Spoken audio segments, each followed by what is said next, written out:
Hey folks, that E note on the guitar, the sound wave in the room, is 13 feet long sound wave. How cool is that? Listen, in this video, I want to springboard off of John Nathan Cordy's recent video, and he poses some great questions. And I want to give you some historical context, filling in the gaps of a lot of what he was talking about, and also completely answer these questions that are not unanswerable questions, and how to achieve the best of both worlds. Okay? So where John suggests that digital modeling is light years different to a real amp, from the player's perspective, that answer can be yes, but not entirely. We can introduce something called Vibrotactile Perception back into the experience, and I'll tell you how. So as a guitar player and an engineer since the 80s for a long time, I'm going to break down, why this modeling debate is often focused on the wrong things. The question is broken from the start. Rob Chapman said in a recent video, we've achieved singularity. It's a cool concept. I'm going to talk about that a little bit. And that, that I would agree, we can 100% achieve this and duplicate sound of real amps for the end listener in the digital world. But from the player's perspective, okay, the gap isn't algorithms or code, it's physics. And I'm going to look at the science of guitar somatics, and that is vibrotactile perception. Auditory pathway versus somatosensory or mechanoreceptors, receptors of the body, and how we interpret that, and why an in-ear monitor system without any sort of cabinet introduced along with that can never duplicate this experience. I'm also going to tell you how a front-facing FRFR towards you can cause immediate failure, and how the pros like Joe Satriani, Steve Vai, and Thorne achieve a hybrid setup and get the best of both worlds and solve this. We're going to break it down really simple and show you my setup that I'm working on for this recent project, where I'm using the BOSS GT1000core and a Peavey Bandit to achieve best of both worlds. Okay, so deep dive, here we go. I'll try to make it as short as possible and not too science-y. Let's make it fun. But if you can get through this, I think it's really going to help you. And I want as many people as possible to see this, to fill in any questions that seem to circulate on the internet that I see all the time. They are not unanswerable questions. This is not an unsolvable dilemma. We do have some challenges and confusion along the way, so let me simplify it. The definitive answer, right out of the way immediately, are modelers truly different from a real amp? Like I said, from a listener's perspective, engineer's perspective, front of house, or you're streaming into your earbuds, that is a definitive no. They are not. As an engineer, I can take that stack right there and, using stereo splitting, asymmetrical room reverbs, high frequency roll-offs, I can 100% duplicate the sound of that real cabinets in the room for the end listener, okay? In your ears only, not in your body, as a guitar player with a real speaker cabinet near them. So that debate over, done. For the player, okay, how it feels, yes, they are fundamentally different and will never be the same. Heavy, right? Some context to fill in off of John's video. I'm going to fill in the gaps here, okay? What it has to do with is stage room physics and human biology. Vibrotactile perception. John repeatedly talking about a cabinet, A412, A112, in the singular, in the room with you. Leaving out the important point of placement in relationship to where you are and where your ears are, okay? And beaming versus off-axis. What do I mean by that? So if I were to stick my ear right next to one of those speakers as if my ear is an SM57, that's going to be one perspective and sound. Whereas if I'm over here, 9 feet away from that cabinet, that's going to be an entirely different sound, right? So how does that relate to his questions around IRs that he talks about? And well, why does, in a lot of cases, a 112, a 412, a 210 in these IRs, sound very similar, just nuanced difference. And I want to talk about that and this phenomenon or term, speaker beaming. One speaker beaming right at you, or right at your butt, or your back of your legs, or your back. So let's look at this, my old 412 here, 1988 Fender Showman 412 cabinet stack, and why we would use a stack, or why when you see Jimi Hendrix or a lot of other players, why these were made this way, and why a lot of times the top would be angled. So as a 6-foot person, how that would be angling up to my head. So I would be getting both the speaker direct beam of the most focused, concentrated high frequencies of the dust cap of the center of the speaker, and all of the radiating warmer tones and all of the reflections, stage or room reflections, ambience, and tone warmth, all combining together to form a very organic, round, warm tone, not simply SM57 direct mic on there. Whether you have one 4x12 pointing up with a slant, or one 112 below you or up angled on a stand up towards your head, all these things are going to give you a different experience. And what a lot of guitar players are used to with a Fender Deluxe or whatnot, maybe 10 feet back from them or up on its case, road case, pointing towards their back, is they understand the difference between that close mic 1-inch to 3-inch SM57 mic position on the speaker versus the off-axis miking position and the sounds around it that they are receiving to their ears and to their body on stage away from that. So whereas that one focus beam of a 112 one speaker shooting in a straight focus versus a 412 or 812, that is a one singular stream of like a hose versus a spray, or let's call it a flood of all its directions and reflections. So it is not always about volume when it comes to a larger cabinet in the room with you. It's about filling and flooding space and how you're hearing all of those frequencies at the same time. So this is a good time to talk about something called studio shock.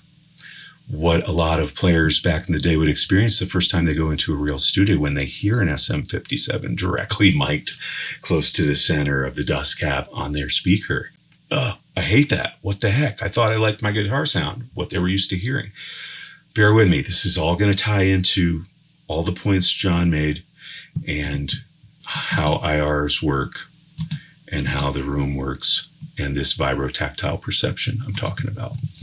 Okay, so we didn't just use a 4x12 or a full stack, just to look cool.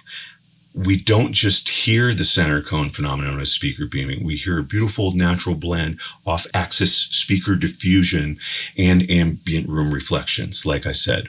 Warm, organic stage tone, flooding the space, not needing extreme volume from one speaker, that it is distributed. I think at this point, let's talk about IR speaker characteristics and resonance. Air inside a cab and the baffle of those cabinets, and how that creates a different sonic signature for different IRs. Okay, let me look at my notes here. Okay, so digital modelers by default, they default to the close mic'd engineer's perspective. Close proximity, 1 to 3 inches, maybe off axis or center sometimes, or 2 mics. But the default is the close mic, right? You notice that when you go to try to change your default IRs in your modeler. And this is the engineer's perspective, so that we used to, want the most high fidelity or full frequency clarity and the options from that mic on there, where we would then apply and do different things to it to make it sound maybe more pleasing, or even room mics and some set back. Okay, so, in John's video, he was contemplating an engineering choice with a software limitation, or confusing an engineering choice with a software limitation. And what I mean is, there's no limit to create the end listener or player result of off-axis high-frequency roll-off and reflections experience. It's just not baked in by default in your modeler. It's not. You're getting that harsh, direct one sound. And oftentimes, as a guitar player, you're applying your delay and your reverb before the IR, and then, it is the signature characteristic of the cabinet speaker, and then you're moving that along down the line. Whereas, if you really want to look at that logic, it would be something more like this. Let me see. The solution here, right, would be the amp block, IR block, then 1 EQ or 2 that splits into 2 stereo reverbs. And you can see how that's different than the fact that a lot of guitar players are putting their reverb before their IR. Not that there's anything wrong with that. I'm just trying to illustrate a point here. So let's lead that right into looking at what makes an IR signature. I think it'll help to break down and answer John's question for all his listeners and mine here. So John asked, well, why aren't these IRRs sounding dramatically different? Or maybe you would expect that when you switch to a 412 cabinet from a single, that it's going to be all this bassier and boomier, when that's not really the case, right? If you look at this and how it works and how those IRs are created, and let's do that. Let's look at the 112 box, all right? So there's a certain amount of air. And when I say volume, I might be referring to the amount of air in that box, all right? And how it interacts with that one speaker there. Pushing and pulling, okay? And how it is mounted to its front-facing baffle with the screws. When there's no other speaker interaction and it is close mic'd, my note here in green says 4 1x12 cabinets individually mic'd and summed will never equal the signature of a 4x12. I'm not inventing a weird problem to contemplate there. I'm trying to illustrate a point that you can never make that sound like a 4x12, and I'll tell you why. And miking 4 of them and thinking you will sum that into a mix somehow is never going to create the signature of this big box. So look on the left there where it says difference in volume and resistance. And by volume, I mean the size of the space in there and the air and how it interacts with one speaker versus 4. So you see my yellow push-pull air going back and forth there with 4 speakers, all connected to the front-facing baffle with screws so that they're all interacting in synergy with each other. So speaker A, B, C, D. See there, 4, all pushing and pulling air inside of the larger box and all connected to the same front-facing baffle, and still only one mic, close mic'd to speaker D. This is why it's a different sound and signature, that it's A plus B plus C speaker, and then D, they all affect D. They affect the mic on speaker D. So even though there's a close mic, is the same on both IRs, both the 112 cabinet and the 412 on one speaker, they have different signature due to the air and inside the box resistance and the cabinet's resonance, the baffle, and how speaker D is physically coupled with those other three speakers. And what that does, it leaves a sonic signature on speaker D. Okay? So all those things at the same time interacting in that box leave the signature on speaker D that is close mic'd.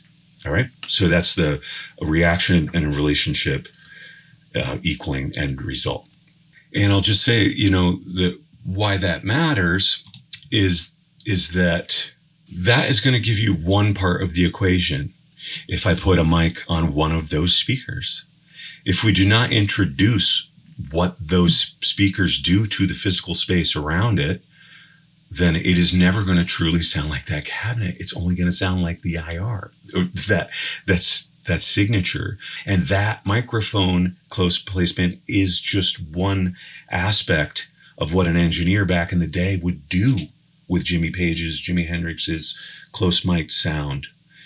And if we do not introduce the other things, which, like I said, would need to be room reflections, stage reflections, bouncing off the guys in the front of the audience, sunglasses, reflections, and all these other things back into the pickups, which we'll get to, of the guitar, and then back out again. Whatever, all those interactions need to be applied to that IR to then make it sound like a 412 in the room, like you heard here, my example with this glorious stack behind me, which, yeah, that broke my back a little bit, putting that up there. Okay, folks, looky here. I have turned the mic back around in the right direction, so hopefully I'll fix that in post because I'm not doing it again. And I'd like to take this opportunity today. If you enjoy my videos and my deep dives, maybe give me a like and a subscribe. And John, if you're still watching this and find some use, maybe you can also tag me back, okay? Continue this conversation that I really enjoy. And I appreciate everything about you and your videos and how it inspired me to jump into this, return to my YouTube channel. Okay, so let me look at my notes for the last section here, which is going to be in some ways the most important, and that is the vibrotactile perception and how we feel this cabinet or any cabinet in the room, how our body interacts with that. Similar in the same way that a person that does not have hearing can still experience music through their body, the mechanoreceptors. All right, so the physics of a 13-foot sound wave. How cool. Let me demonstrate again, and then a little bit of acoustic feedback with the guitar and the Blue Guitar Amp 1 Mercury Edition into these 1988 4x12s.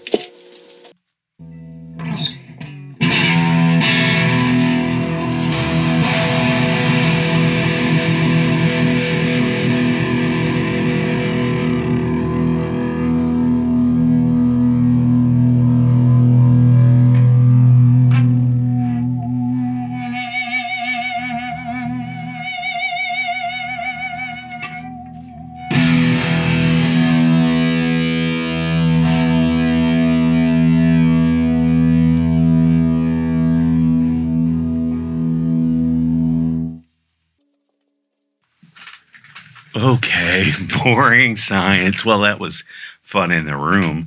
Felt it in my chest cavity. So, okay, the physics of that, that low E string is at 82.41 hertz. And at normal room temperature, this frequency generates a sound wave that is 13.65 feet long. I will get to the graphic in a minute. This vibrotactile perception or somatic response versus in-ear monitors or an FRFR wedge in front of you or two. Let's reference the recent Satriani Vi tour with Pete Thorne that I just saw, okay, and the hybrid solution. So the geometry and the frontal FRFR wedge, or in stereo failure, let's say if you have one or if you want to hear the stereo experience of your guitar with, let's say, two 10-inch flat response monitors pointed up at your guitar. So when you place a pair of stereo FRFR wedges on the floor in front of you, you aren't necessarily recreating an amp experience in the room. You're creating an immediate phase interaction failure. High frequency beams directly into your guitar pickups, like I said, introducing comb filtering, etc. Okay, versus dedicated speaker for guitar mid-range frequencies, like I'll show you with my Peavey Bandit next to me, dedicated to those guitar frequencies only, the beautiful mid-range that is not fighting in a wedge with the full mix, etc. Okay, and how that can interact with your body and give you that vibrotactile experience. And how in that scenario, I would reduce the IR signal from the modeler in the wedge with the vocals and the little bit of kick drum and that mix coming at me. Reduce that way down to maybe 25% and give myself 75% of the physical cabinet reaching my body and my guitar wood and my ears, dedicated, okay? And I'll show you how I moved that front wedge to a side fill stand position, which is common in a lot of stage setups with side fills. So that is using a guitar cabinet dedicated and then mix volume accordingly with your wedge mix. All right, so let's look at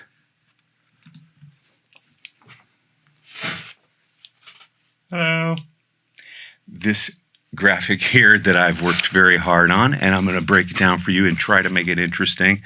And if you can get through this, I can guarantee you, see if I can go over here, guarantee you, you are going to have a much greater understanding of why there's a disconnect with just an in-ear experience and no physical cabinet in the room with you or on the stage. Okay, so vibrotactile perception. This is how we feel sound waves. And I have that titled Vibrotactile Perception or Vibroacoustic Perception because tactile is actually how we refer to it as guitar players and engineering with the human senses, versus vibroacoustic perception is more how it applies to objects and then also therapeutic vibrations. All right, so let's say vibrotactile perception or guitar somatics. All right, we like that. Guitar somatics. Okay, so as I mentioned, that low E string at 82.41 hertz at normal room temperature, this frequency generates a sound wave that is 13.65 feet long. That is a wild concept. I can tell you that the low B string of a bass is approximately 30 feet long in the room. And that's why it resonates all objects and rafters and floor and cement and permeates everything in all directions versus higher frequencies and how that reacts.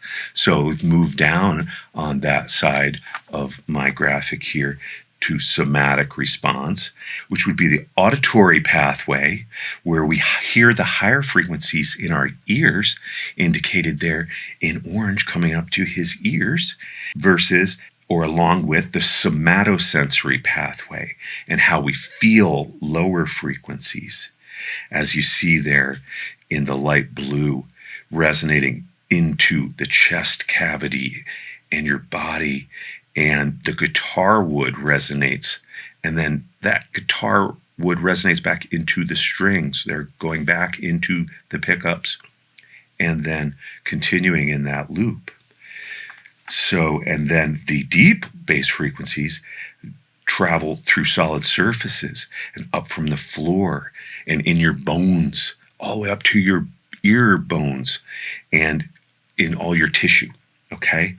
So your body registers the mechanical energy of the music, talking about this, just the E note alone at 82 hertz, that sound wave, your body registers it before it even completes one cycle in your ears, all right?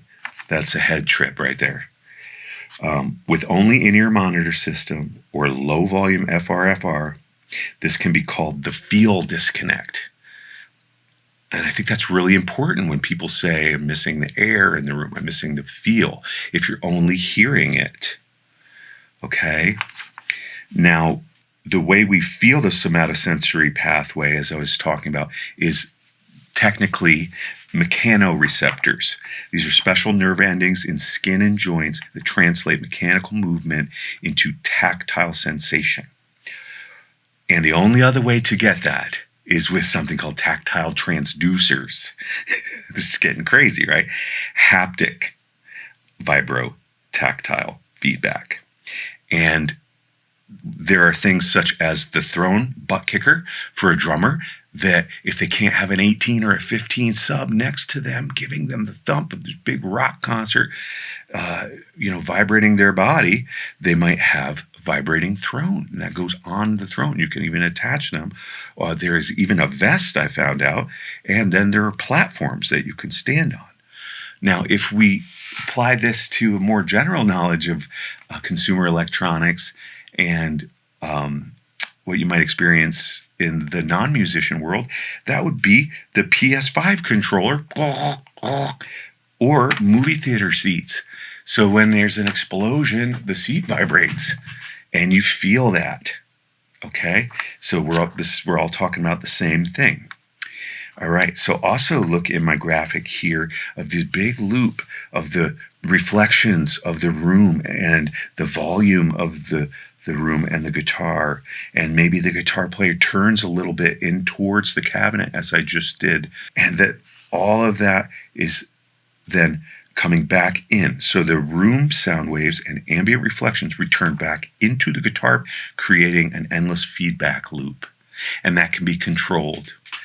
And that is why, if you only have in-ear monitors and an amp modeler, you are never going to feel what we're talking about, but you are absolutely never going to sound just like Jimi Hendrix Voodoo Child or Jimmy Page Dazed and Confused, how they're using that feedback and that volume.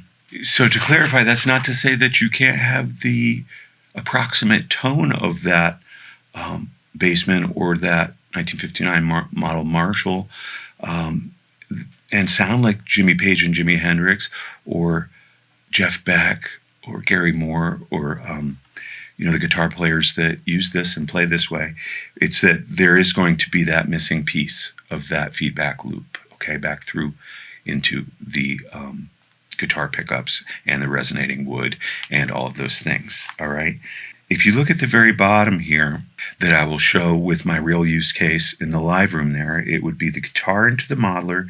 And if you're in stereo, left and right to the front of house with the IR, and then use any alternate outputs you have on your modeler to intersect that signal chain before the IR and front of house or recording output. In this case, sub out with no IR directly to that physical speaker near you.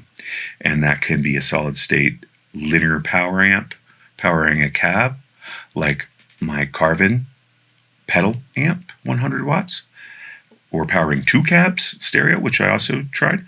Or that could be the effects return of something like my Peavey Bandit that actually applies trans tube power, or the effects return of a tube amp, if you want to add that extra oomph of the power sag rectifier section and the full power tubes sound to the speaker next to you. Okay, so the best analogy I can give here, if you see at the bottom right, should we really compare a headphone disco party to a Ziggy Marley concert with full PA, line array, and subs? It's auditory isolation versus somatic synergy. So I don't know if you've seen those a while back now where they're all headphones, the DJ's jamming, and there's no sound in the room. Versus, like it made me think of when I saw Ziggy Marley in New Haven a while back, and the power of that music and everybody feeling the deep bass. And so that's an analogy for just in-ears with only the auditory experience. Even though there is bass in there, that you are absolutely not feeling any of the Vibrotactile Somatic Response, mechanoreceptors of your body. And that cannot be understated in how important that is for a lot of people for the music experience. And I think it's what's missing for a lot of people. And all of these questions, as if it's unsolvable on the internet. Okay? Now, I totally understand the challenges of a modern player, guitar player 3.0, as I like to call it. Let's say, first era, the hollow body jazz guitar on the bandstand, and then the first introduction of amplifiers. And I should point out, if I didn't, always behind us, never in front of us, pointing directly at our guitar pickups. So 2.0 and then 3.0, the modelers and silent stages and all of these requirements in the professional field of performing music on different stages. So we're fully aware of the challenges of certain scenarios where you cannot have the best of both worlds. But now let's segue into the very common scenario of how you can have the best of both worlds, of why I needed to use the BOSS GT1000core for direct connection to front of house and monitoring as needed through the Behringer X32 rack, and the different scenarios that I experimented with. Can I do this purely with stereo wedges at a reasonable distance from me to reduce comb filtering and phase issues and enjoy my guitar experience? I ultimately came down to no, I cannot. I absolutely needed to run that sub out to a physical speaker next to me. The guitar was fighting too many mid-range frequencies of other things happening with my complex sound rig of bass and keys and all these synth bass and all these instruments coming through the full monitor mix with vocals and a little bit of kick drum. A very, very nice on-stage mix at a very reasonable volume. And there were no dynamics to the guitar peaks and breath and breathing of it and the complexity of the mid-range. It was too many things fighting. So before moving on to a coaxial LD systems 15-inch monitor, I said, this isn't working. And I did the sub out of the BOSS GT1000core into the trans-tube power section of the Peavey Bandit with its stock speaker. And immediately putting it next to me, I was having a way better guitar player experience. So I'm singing, I'm playing guitar, I'm playing bass and keys with my feet. I'm mixing the show, the mix station with the iPad. There was a lot going on, and I didn't want to sacrifice my guitar experience. So as soon as I did that, it introduced what was missing for me, its own dedicated frequencies and the power and the somatics that I needed, and just an overall far better experience. And if you are a professional or a hobbyist, but you really ultimately you do this because you love it, you want to have the best experience you can. So what I'm saying is any opportunity that you can use a real guitar cabinet next to you and also provide that front of house perfect mix for the sound people, for the front of house and the monitor groups or matrices, as I do it. If you've got room to bring a 112 cabinet or a 212 cabinet, let's not be lazy. Do that. And there'll be a lot of scenarios where you can use it. This is not all silent stages, right? There's still drummers. So find that compromise where you can appreciate where the sound person is coming from and say, well, for my somatic experience, I need to have this cabinet lower than the drum set volume pointing towards me, angled away from the vocal mics and whatnot, so that you can have your clean mix. But this is something I need as a guitar player. So anytime if you can do that, try it, do it, and it may change your experience. Okay, so I just want to show you a little bit of that trio with me with that Peavey Bandit introduced, giving me my full somatic guitar experience.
Okay, signing off. Sorry, that got a lot longer. You know how I do my deep dives if you know me from the MS3 series and some of these things I get into. I just really feel passionately about trying to provide entertainment and education and filling in the gaps of some of these questions that are often presented as total mysteries when they're not, and how to embrace the old with the new. And use what you have to for the job, but don't sacrifice totally your experience. And I'll leave you with, that both John had mentioned, a poor in-ear experience, and another player like Jack Gardner, who I think with Rick BEATO was talking about, the end of his tour where they all had their quad cortex in the guitar case bag, and, things were going great, and they had their in-ear mix, and then they forgot something at the one venue before the last show, and they were forced into a mono mix, and how that experience can just be awful. And I think that's a good example of what can go wrong with something like that. And whereas back in the day, we had to deal with a lot of different stages, in getting my notes together real quick for this, I looked up my old band experiences at like the Roxy in Long Island, the Sting in New Britain, CBGB's, the Chance Music Theater in Poughkeepsie, and I saw a wide array of different stage setups. CB, side fills, smash your ear in, no front wedges. The Chance, one front wedge in a huge stage in a theater with, I think, 2 wedges on the wings out that you could walk out to, versus like the Sting with the hugest wedges lined the whole way across the front of the stage you could imagine. The point is, the way we rehearsed back then and the way we played together with bass amp, keyboard, amp, self-contained PA, guitar stack, rock drummer. This was progressive metal music, very technically demanding. What we could control always, and we were never told to turn down on stage. There were deafening metal bands that would be very loud on stage. We found that sweet spot. The only thing we could control was, the physics of how we placed our amplifiers as a team and let the front, whatever front wedges or side fills for vocals and whatnot that were there, you know, give the singer and us singers what we needed to hear. So it was interesting to walk down memory lane with that, and had its own challenges, but overall, like, it was great to have that somatic experience and the power of the guitars and the amplifiers. And while I totally understand the need for in-ear monitors and the beauty of that, I would say, you know, as rock guitar players, you know, just look at why a lot of the players you probably love are doing this hybrid setup. And you can do it too whenever you're able to. So give it a try. And please like and subscribe. And thank you so much, John, for your thought-provoking video. I hope this has helped you all in some way. I'll see you next time.